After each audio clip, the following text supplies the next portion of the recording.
Bonjour, troisième cours de culture scientifique, première partie, une histoire des mathématiques, présentation. Donc une première question pour vous faire rire, les mathématiciens sont-ils tous fous et les mathématiques sont-elles réellement incompréhensibles? Eh bien la réponse est non. Les mathématiciens ne sont pas tous fous, mais peut-être que quand même, et les mathématiques sont compréhensibles. C'est vrai que parfois on a rencontré des professeurs de mathématiques qui étaient un petit peu bizarres. Bon, bien sûr qu'il y a des gens, des mathématiciens, mais comme pas plus et pas moins que dans le reste de la société avec des vies tragiques. Et les mathématiques, c'est vrai, sont difficiles et angoissantes.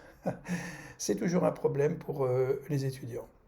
Alors, beaucoup d'ouvrages généraux sur les mathématiques ou l'histoire des mathématiques, bien sûr, pour nous aider à sortir de nos angoisses. Et bien sûr, je conseillerais le théorème du perroquet, de Denis Gage, hein, qu'une belle histoire autour des mathématiques, c'est formidable. C'est un monsieur qui, avec des enfants, ben, en ouvrant une malle dans laquelle il y a beaucoup de livres de mathématiques, il va classer les livres selon le thème en mathématiques et il va expliquer aux enfants ce que ça veut dire, jusqu'au plus dur, hein, le théorème de Gödel, la machine de Turing, énormément de livres sur l'histoire des mathématiques. Évidemment, Cédric Villani, avec ce livre qui est sorti en 2010 hein, déjà, il y a un petit moment, et qui a eu une carrière politique assez brève, hein, Cédric Villani, comme beaucoup de scientifiques qui se mêlent de politique. Il a écrit un livre qui s'est vendu très très bien, et pourtant dans ce livre il y a des formules hein, qui sont assez difficiles, voire même très très difficiles. Ah, il nous parle de sa recherche, c'est assez intéressant, mais regardez, hein, c'est quand même très difficile, et pourtant ce livre s'est bien vendu, donc il y a un intérêt pour les mathématiques. Beaucoup de films, beaucoup de documentaires sur les mathématiques. Le film Un homme d'exception avec Russell Crowe hein, sur la vie de John Nash, hein, ce monsieur qui a eu une vie terrible, hein, qui a été, je crois, schizophrène au moment de sa vie, qui a été guéri et qui est revenu dans dans les mathématiques. Évidemment, Imitation Game, hein, la vie d'Alan Turing, dont je reparlerai dans l'histoire de l'informatique avec cet homme qui a été persécuté pour son homosexualité et qui a été un grand personnage hein, de la Seconde Guerre mondiale et des sciences, évidemment, informatique, de l'ordinateur. Alors, on pourrait demander l'avis d'un expert, donc on va demander à Denis Gage, hein, qui connaît bien les mathématiques et les mathématiciens, et il nous explique cet extrait de film qu'effectivement, ils ne sont pas plus fous que le reste de la population, ce sont des gens qui travaillent parfois seuls, effectivement, avec un ordinateur, hein, il n'y a pas besoin de matériel autour, etc. Il explique bien ça. On redemandait aussi un autre, le témoignage d'un de nos meilleurs mathématiciens, Cédric Villani. Donc là encore, il nous explique que c'est pas vrai, mais que effectivement, lorsqu'on pousse hein, le travail de la recherche loin et qu'on s'isole un petit peu, qu'on a une grosse intensité de réflexion, on peut être borderline, comme il dit, hein, entre la folie et la raison. La limite est faible. Hein, le fou, il explique, c'est quelqu'un qui dit quelque chose qui ne nous intéresse pas, et le scientifique, qu'on pourrait considérer un borderline, mais il dit quelque chose qui nous intéresse, quoi. Est-ce qu'elles sont compréhensibles? Ben, il dit oui, oui, oui, c'est possible. Alors bien sûr jusqu'à un certain niveau. Mais oui, je suis quelqu'un qui est convaincu que les mathématiques peuvent être enseignées de manière compréhensible. Mais nous, ne serions-nous pas frappés par une maladie très répandue, l'angoisse des mathématiques? Bah, il faut dire qu'on ne nous a pas beaucoup aidés.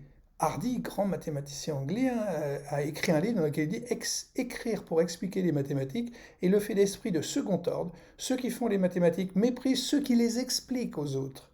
Donc c'est le mépris un peu vis-à-vis de l'enseignement des mathématiques. Je suis pas loin de le partager. Faudra en discuter plus longuement. Bon, on va essayer de comprendre les mathématiques, mais au fait, pourquoi il faut faire des mathématiques? Alors, Laurent Schwartz, un professeur de l'école polytechnique en mathématiques, un de nos plus prestigieux mathématiciens du XXe siècle, dit il faut faire des mathématiques parce que les mathématiques, ça sert à faire de la physique. La physique, ça sert à faire des frigidaires. Les frigidaires, ça sert à y mettre des langoustes. Et les langoustes, ça sert aux mathématiciens qui les mangent et sont alors dans de bonnes dispositions pour faire des mathématiques qui servent à faire de la physique, qui servent à faire des frigidaires, etc. Voilà, c'est avec de l'humour. Hein. À quoi servent les mathématiques? Ben oui, les mathématiques sont appliquées dans tous les domaines des sciences. Donc, on redemande à Cédric Villani qui, lui, va nous expliquer que dans n'importe quel jeu vidéo, hein, maintenant au cinéma, derrière, il y a des mathématiques, il y a de la modélisation, hein, tout ce qui est numérique hein, va entraîner des algorithmes et derrière, il y a des mathématiques. Deux exemples d'application des mathématiques. Le premier, la loi de la chute des corps de Galilée. Donc cet homme, Galilée, va être un des premiers, on pense, à utiliser les mathématiques pour modéliser, pour coller une équation, un phénomène naturel. C'est évidemment la loi de la chute des corps. Et il dit, il faut observer la nature et écrire ce que vous observez, le transcrire, le traduire en langage mathématique. Voilà un feuillet de sa main à gauche et à droite une expérience qui a été refaite par des historiens des sciences, c'est ces expérimentations autour de la loi de la chute des corps.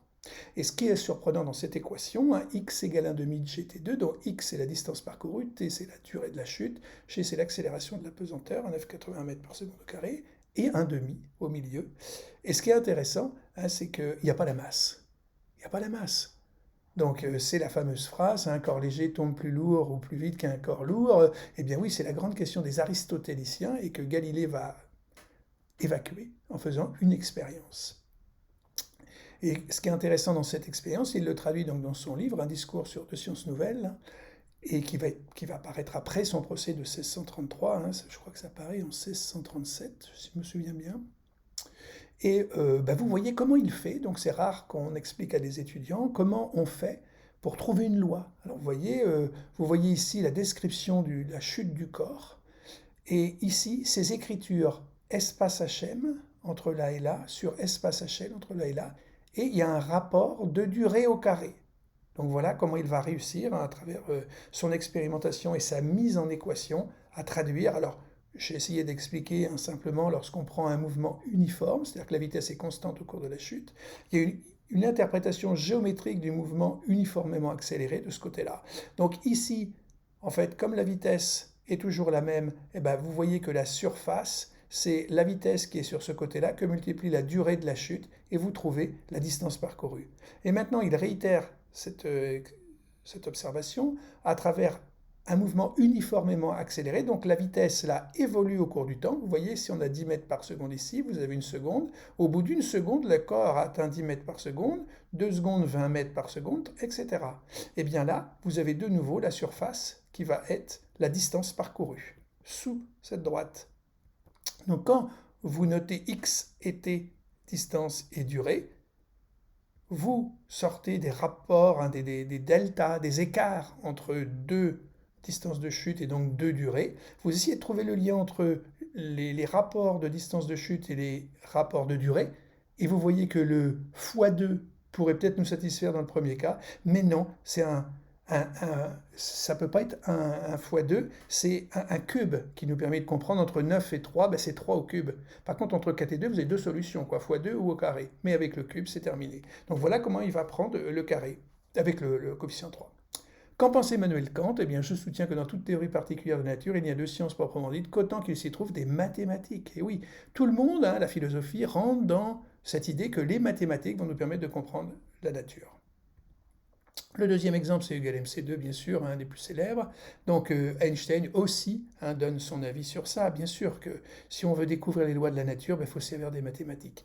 Alors il y a un petit film qui est très émouvant, qui nous permet d'écouter Albert Einstein, qui nous explique sa formule E = mc2. C'est très beau.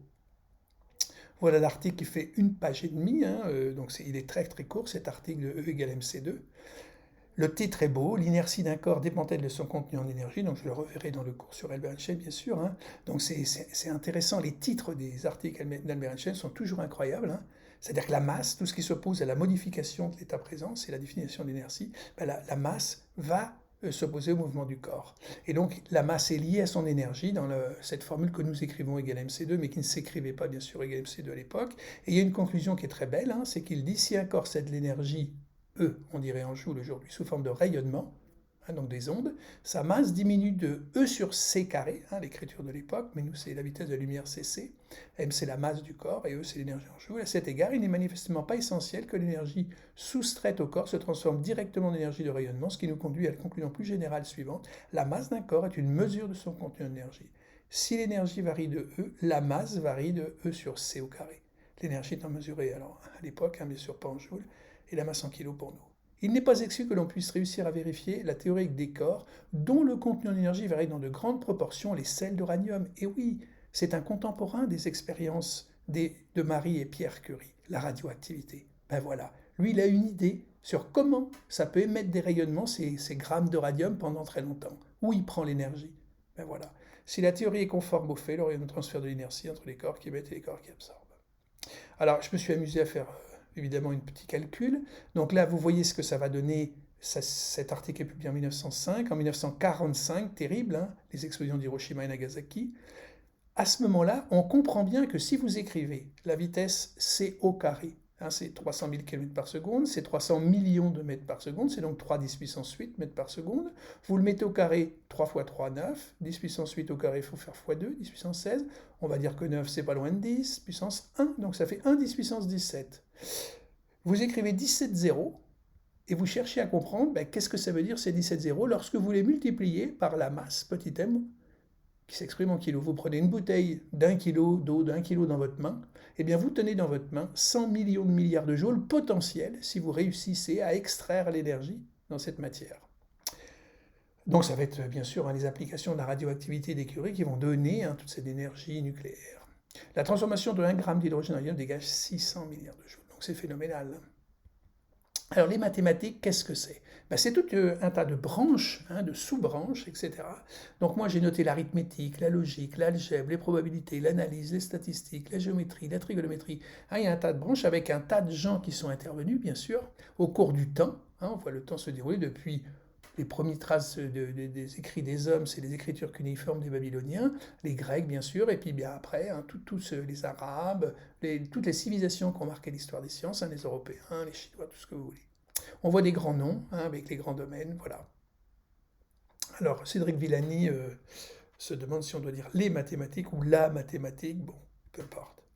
Et la contribution de personnages exceptionnels, Pierre de Fermat, le théorème de Fermat, Blaise Pascal, l'irruption des probabilités, Évariste Galois, la théorie des groupes, très belle histoire, Georges Cantor aussi, la théorie des ensembles, tous ces gens ont une histoire extraordinaire, Alan Turing, l'indécidabilité et l'algorithmique, un ordinateur, Kurt Gödel, les théorèmes d'incomplétude des mathématiques, il ramène les mathématiques dans le domaine des sciences, les mathématiques étaient au-dessus. Les mathématiques, ça prouvait les choses, il n'y avait pas de problème. Et en fait, il y a des problèmes aussi en mathématiques. Alexandre Grothendieck, un grand mathématicien du XXe, qui avait prédit ce dérèglement climatique qui nous arrive, c'était un des premiers écologistes dans les années 70. Quelques questions pertinentes. Les mathématiques sont-elles pures ou appliquées? Les mathématiques ne s'intéressent-elles qu'aux problèmes concrets? Non, oui, elles sont pures et appliquées, bien sûr. Le mathématicien réfléchit à des notions. Je me souviens toujours de cette irruption des matrices, le calcul matriciel à la fin du 19e, je crois, avec un Anglais, et Milton, il me semble, et qui va être appliqué en physique quantique dans les années 1920-1930. Et on ne pensait pas que les matrices pouvaient servir dans la physique. C'est les relations d'incertitude d'Heisenberg. C'est incroyable. Les mathématiques sont-elles vraies? Quelle est la nature des preuves qui prouvent que... Oui, il y a une démonstration, mais Kurt Gödel nous a dit on ne pourra pas tout démontrer, les théorèmes d'incomplétude des mathématiques. Les mathématiques expliquent-elles la réalité? Les énoncés mathématiques n'ont pas pour vocation d'expliquer la... Et pourtant, oui, ça marche bien. Ça marche bien, la modélisation, c'est incroyable. Voilà, je vous remercie. Au revoir.